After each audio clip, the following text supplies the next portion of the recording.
दिल्ली विधानसभा चुनावों में भारतीय जनता पार्टी को मिली भारी सफलता के पीछे बहुत से कारण रहे हैं। इसमें सबसे बड़ा कारण दिल्ली के पूर्व मुख्यमंत्री और आम आदमी पार्टी के मुखिया अरविंद केजरीवाल के प्रति गुस्सा तो था ही, पर बीजेपी की रणनीति को भी कम करके नहीं आंका जा सकता।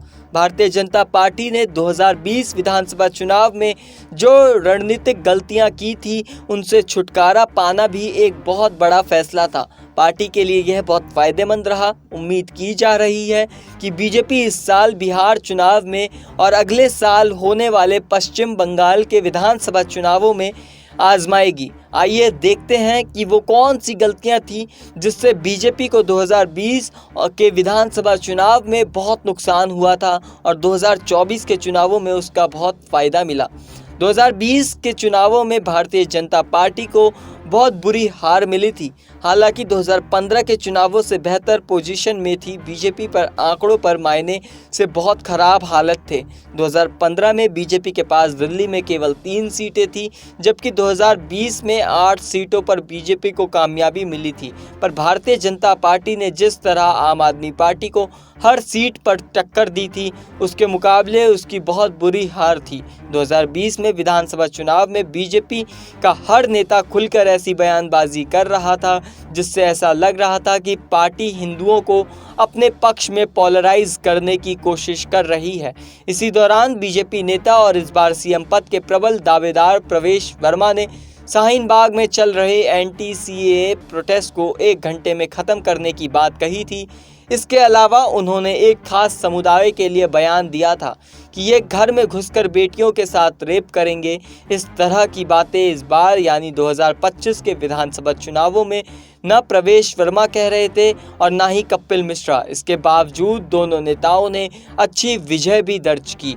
दरअसल पार्टी की रणनीति यही रही होगी कि इस तरह की बयानबाजी से मुस्लिम समुदाय के वोट एक पार्टी के पोलराइज्ड हो जाएंगे। बीजेपी ने ऐसा अनुमान लगाया, वैसा ही हुआ। असुद्दीन ओवैसी की पार्टी और कांग्रेस पार्टी को जिस तरह मुस्लिम समुदाय के वोट मिले, वो इसका सबसे बेहतर उदाहरण है। जाहिर है, अगर बीजेपी ने हिंदुओं को पोलराइज्ड करने का काम किया होता तो शायद मुस्लिम समुदाय के वोट में बंटवारा नहीं होता।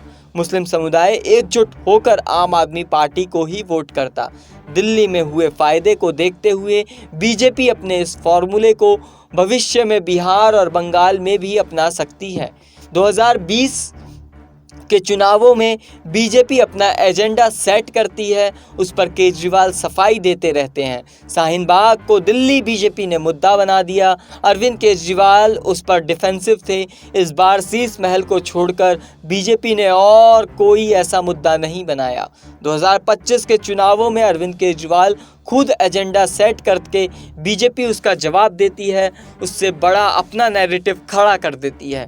यमुना में जहरीला पानी मिलाने का आरोप हो या मध्यम वर्ग के घोषणा पत्र जारी करने वाली बात हो, दोनों ही विषयों को मुद्दा बनाने का काम आम आदमी पार्टी ने किया। पर हरियाणा के सीएम नायब सैनी ने दिल्ली बॉर्डर पर अपना यमुना पानी पीकर और केंद्र सरकार ने इनकम टैक्स स्लैब बढ़ाकर महफिल लूटने का काम कर दिया। इसी तरह फ्रीबीज को लेकर अरविंद केजरीवाल यह नैरेटिव सेट करते रहे कि हर परिवार को 2,500 का फ़ायदा कौन सरकार दे पाएगी। बीजेपी ने आम आदमी पार्टी से भी अधिक रेवड़ियों की घोषणा करके पब्लिक एक खास वर्ग को अपनाने की सफल हो पाई। 2020 में दिल्ली विधानसभा चुनावों में Bharatiya Janata party national issue पर ही बात करती रही। सीएए, एनआरसी, कश्मीर में 370, यूसीसी आदि की ही बात करती रही। पर इस बार ऐसा नहीं था।